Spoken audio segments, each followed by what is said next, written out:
FTP நேயர்களுக்கு வணக்கம். இன்று நம்மோடு சிறப்பு நேர்காணலுக்காக இணைந்திருக்கிறார் அரசியல் விமர்சகர் கண்ணன்ஜி அவர்கள். சார் வணக்கம். வணக்கம். தாவேகா தலைவர் விஜய் அவர்கள் பதவி ஏற்பதில் பல சிக்கல் தொடர்ந்து நிலவி வந்தது.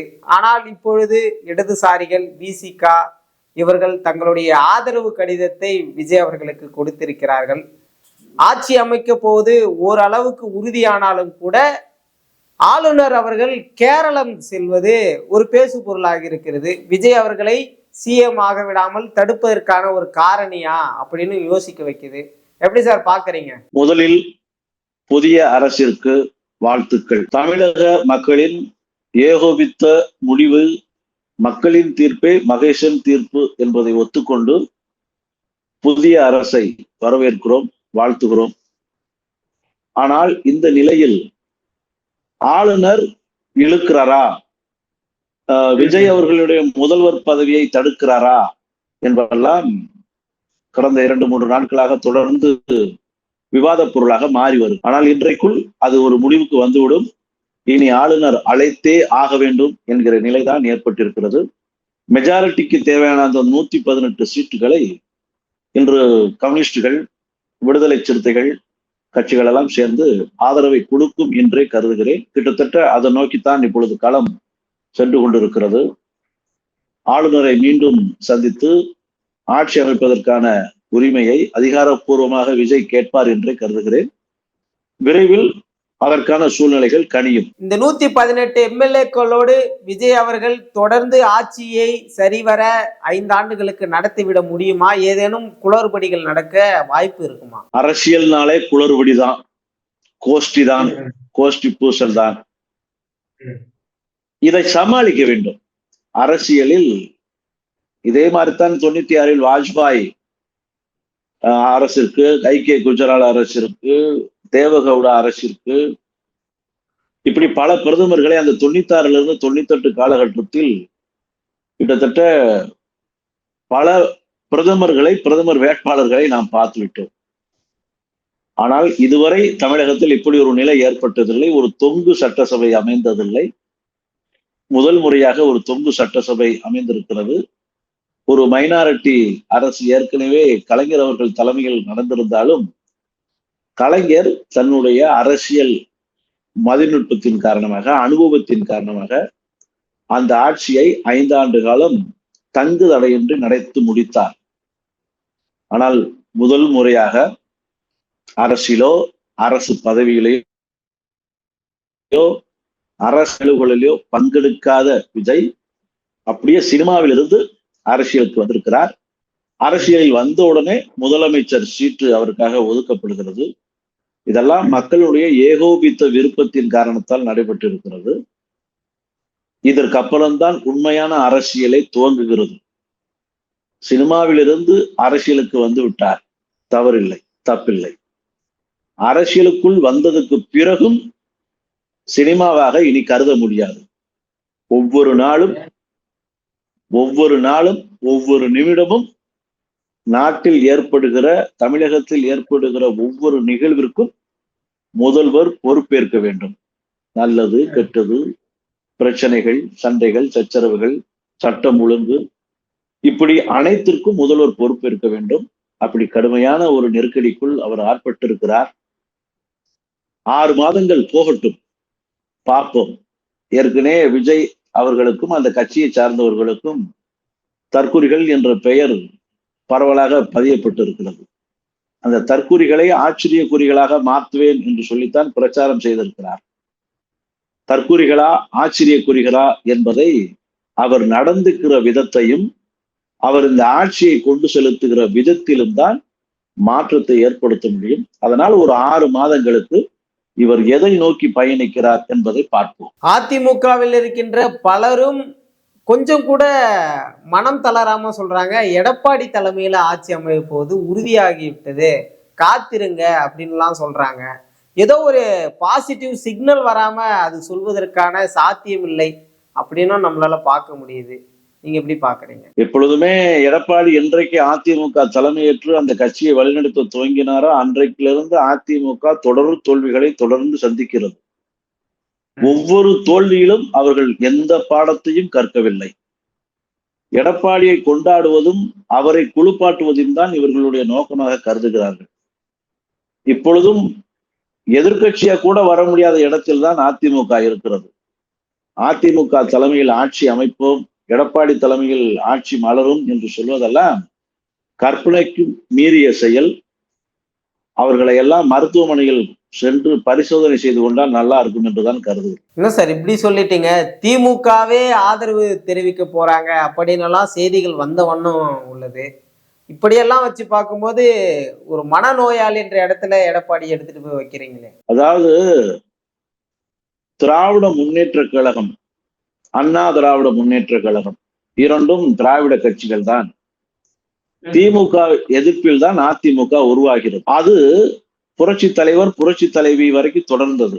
ஆனால் எடப்பாடி தலைமையேற்ற பிறகு திராவிடம் என்றாலே என்னவென்று தெரியாது என்று சொல்லிவிட்டார். எனக்கு அதெல்லாம் படிச்சவங்க போய் கேளுங்கன்னு சொல்லிட்டார். இப்ப இன்று வரை நேற்று வரை எதிர்த்து விட்டு எதிரெதிர் துருவங்களாக இருந்து விட்டு இன்றைக்கு ஒருவேளை விஜயை எதிர்ப்பதற்காக அதிமுகவும் திமுகவும் இணைந்ததாகவே வைத்துக் கொள்வோம். அப்படி என்றால் 75 ஆண்டுகளுக்கு மேலாக இருக்கக்கூடிய திராவிட முன்னேற்ற கழகம், 50 ஆண்டுகளுக்கு மேலாக இருக்கக்கூடிய அண்ணா திராவிட முன்னேற்ற கழகம், சுதந்திர வரலாற்றில் அதிகபட்சமாக தமிழகத்தில் தான் அதிமுகவும் திமுகவும் அதிக ஆண்டுகள் ஆண்டிருக்கிற கட்சி. நேற்று வந்த ஒரு நடிகரின் கட்சிக்காக இரு பெரும் கட்சிகள் இணைந்தது என்றால் இவர்களை விட பெரிய ஆளாகத்தான் பொதுமக்கள் மத்தியில் விஜய் அவர்களை பார்க்கப்படுவார்கள்.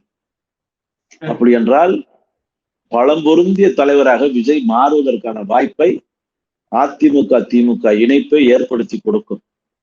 அது ஒரு தவறான முன்னுதாரணம். அதை செய்ய மாட்டார்கள். அப்படி செய்தால் அது இரண்டு கட்சிக்குமான பாதிப்பாகத்தான் முடியும், விஜய்க்கான வளர்ச்சியாகத்தான் முடியும். அப்படி ஒரு ஆட்சி அமைந்தால் விஜய் மறுமுறை தேர்தலில் இப்ப வாங்கிய வெற்றியை விட இன்னும் பலமான அதிகமான இடங்களில் வெற்றி பெறுவதற்கான வாய்ப்பு தான் களத்தில் இருக்கிறது. விஜய் அவர்களோடு காங்கிரஸ் சென்றது ஒரு பெரும் கூட்டணி பலம், இந்தியா முழுவதும் ஒரு பெரும் ஒரு பார்வை கவனத்தை பெற்றுள்ளதை நம்மால பார்க்க முடியுது. இது தொடர்ந்து 29லும் பயணிக்க போறோம்னு காங்கிரஸும் சொல்லிட்டாங்க. இதெல்லாம் எப்படி சார் பாக்குறீங்க? காங்கிரஸ் பிரிந்து வந்ததே திமுக சந்தர்ப்பவாதம் என்கிறது, முதுகில் குத்தி விட்டார்கள் என்கிறது. ஆனால் காங்கிரஸ் நீண்ட காலமாக ஆட்சியிலும் அதிகாரத்திலும் பங்கெடுக்க வேண்டும் என்று தவித்துக் கொண்டுதான் இருந்தார்கள். எப்படியாவது தேர்தலுக்கு முன்பாகவே திமுக கூட்டணியிலிருந்து வெளியேற வேண்டும் என்று துடித்துக் கொண்டுதான் இருந்தார்கள். ஆனால் அன்றைய முதலமைச்சர் மு.க. ஸ்டாலின் அவர்களுடைய நடவடிக்கையால் இந்த கட்சி ஒரு மாநிலங்களவை உறுப்பினரோடு 28 சட்டமன்ற வேட்பாளர்களோடு தக்க வைக்கப்பட்டது. ஆனால் இன்னைக்கு சமய சந்தர்ப்பத்தை பார்த்து நகர்ந்து விட்டார்கள். சந்தர்ப்பத்துக்கு தகுந்தவாறுதான் இப்பொழுது அரசியலும் மாறி இருக்கிறது. கொள்கையோ கோட்பாடோ அதெல்லாம் இருக்கிற கட்சி இயங்குமா என்று தெரியவில்லை. மாற்றம் வேண்டும் என்று விரும்பிய மக்கள் கொள்கைக்காகவோ கோட்பாடுக்காகவோ மக்களுக்கான வளர்ச்சிக்கான மாற்றத்திற்காகவோ இந்த வாக்கை செலுத்தினார்களா என்று தெரியவில்லை. வெறுப்பின் காரணமாக செலுத்தி இருக்கிறார்கள். குழந்தைகளின் விருப்பத்தின் காரணமாக வாக்கை செலுத்தி இருக்கிறார்கள். இளைஞர்கள் திமுக அதிமுக மீது கோபத்தால் வாக்கை செலுத்தியிருக்கிறார்கள். முதியவர்கள், அதாவது தாத்தா பாட்டிகளை பேரன் பேத்திகள் வற்புறுத்தி வாக்களிக்க வைத்திருக்கிறார்கள். 1 ஓட்டு தானே போட்டேன், 2 ஓட்டு தானே போட்டேன்னு சொல்லி நிறைய பேர் வாக்கை செலுத்தி விட்டார்கள். இப்பொழுது செலுத்தியவர்களே ஐயோ என்ன நாங்க எதிர்பார்த்த மாற்றத்துக்கு வேற மாற்றம் வருகிறதே என்று தவிக்கிறார்கள், தச்சலிக்கிறார்கள்.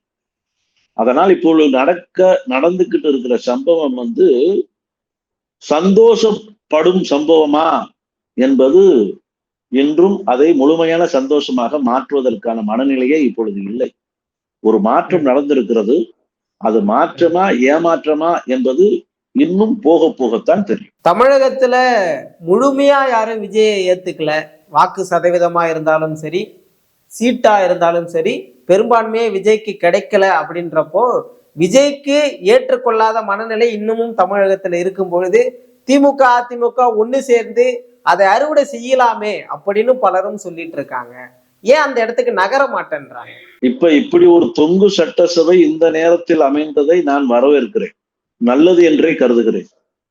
ஏனென்றால் முழுமையான விஜய் ஆதரவு ஃபுல் மெஜாரிட்டி வந்திருப்பாரு அப்படின்னா இன்னும் இவர்கள் அரசியல் படுத்தப்படவில்லை, பக்குவப்படவில்லை.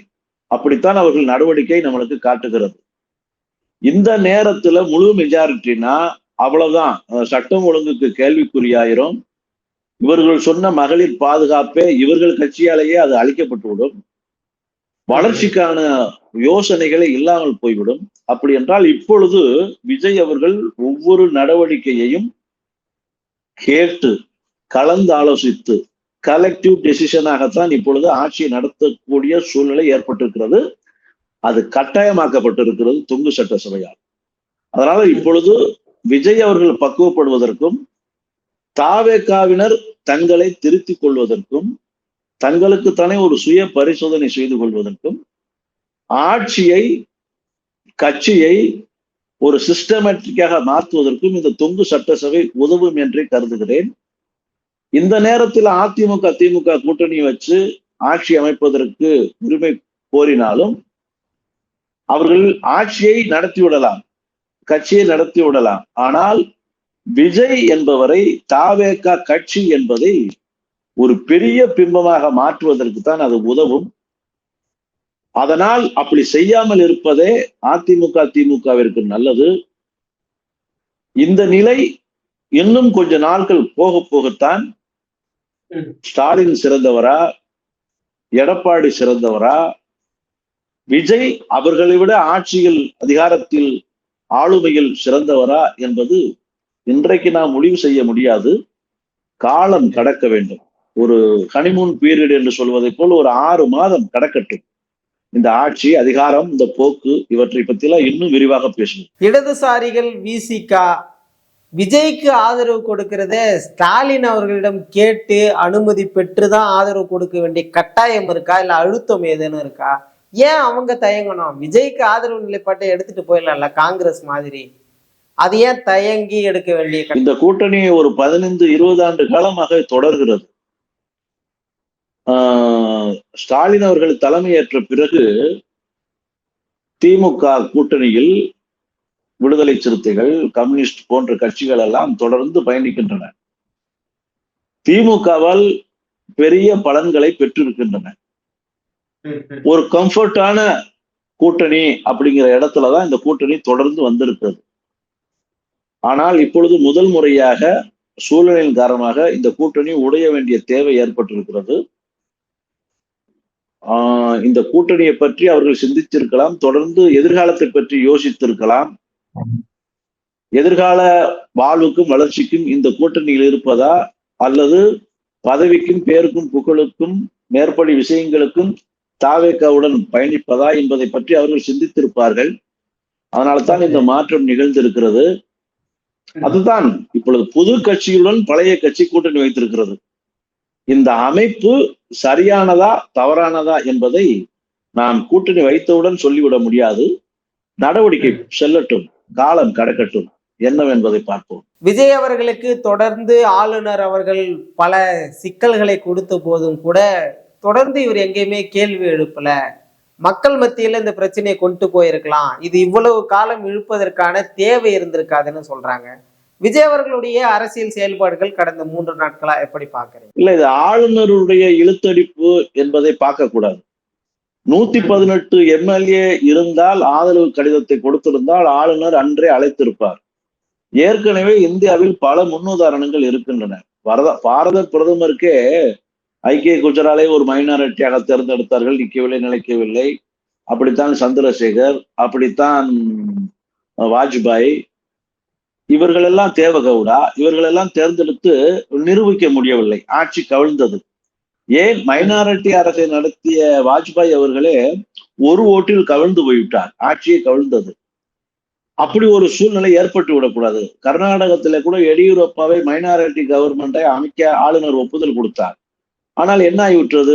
ஆட்சியை அவரால் நிரூபிக்க முடியவில்லை, நிலைக்க முடியவில்லை. அதே சூழ்நிலை மறுபடியும் ஏன் ஏற்பட வேண்டும்? ஒரு குழப்பமான சூழ்நிலையை ஏன் உருவாக்க வேண்டும்? இந்த வாய்ப்பை கொடுத்து விட்டு குதிரை பேரத்திற்கு நாம் ஏன் வழிவகை செய்ய வேண்டும் என்று ஆளுநர் கருதி இருக்கலாம். அப்படித்தான் நாம் பார்க்க வேண்டும். இதற்குள் அரசியல் இருக்குமா என்றால் அரசியலுக்குள் அரசியல் இல்லாமல் இருக்குவதற்கான வாய்ப்பே இல்லை. அரசியல் இருக்கிறது, இருக்கும். ஆனால் அதை சந்திக்க வேண்டும்.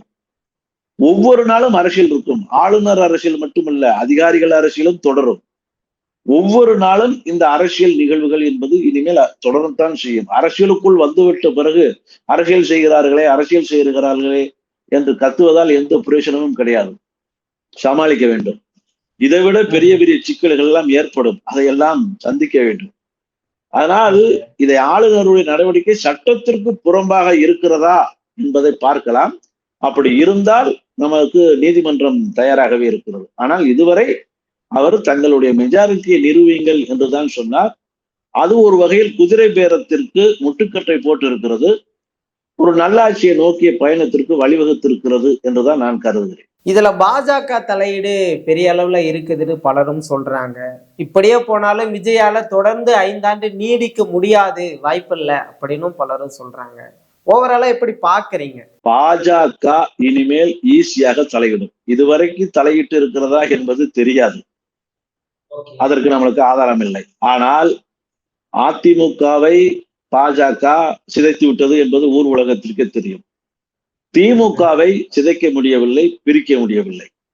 இப்பொழுது புதிதாக ஒரு கட்சி, விஜய் கட்சி, அவருக்கு அனுபவமோ அரசியலோ இப்பொழுதுதான் இனிமேல் அவர் கத்துக்கொள்ள வேண்டும். பாஜக இனிமேல் தன்னுடைய சித்து விளையாட்டுகளை ஆரம்பிக்கத்தான் செய்யும். பொலிட்டிக்கல் கேம் இனிமேல் ஸ்டார்ட் ஆக போகுது. அதனால இதெல்லாம் சமாளிக்கணும்.